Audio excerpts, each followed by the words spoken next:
Puno ng buba kayo sa loob ng malaking bahay at malawak na bakuran. Mataas na pader, pinapaligiran at nakapilang mga mamahaling sasakyan. Mga bantay na lagi ng bulong, wala naman kasal pero marami ang nakabaro. Lumakas man ang ulan ay walang butas ang bubong, mga plato at kutsara na hindi kilala ang totoo. Ang nani at sisipin at wala sa kahawat kahit na di pa ko salamin sa mayamo. Sarap siguro malirahan sa bahay na ganyan. Ang sabi pa nila ay dito mo rin matatagpuan ang tao na pagmamayari ng isa. Upuan na pag may pagkakataon ay pinag-aagawan. Kaya yung mga ina pinapagkakawalan kung makikita ko lamang siya di aking sisigawan.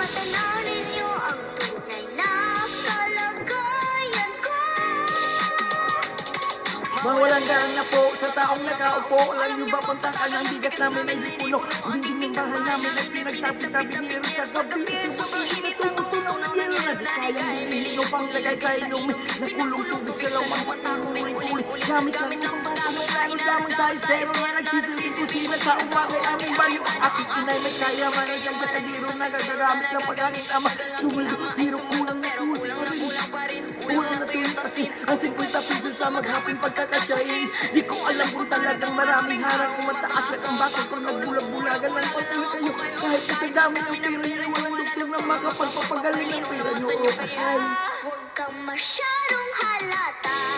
Bato sa langit, ang matamaan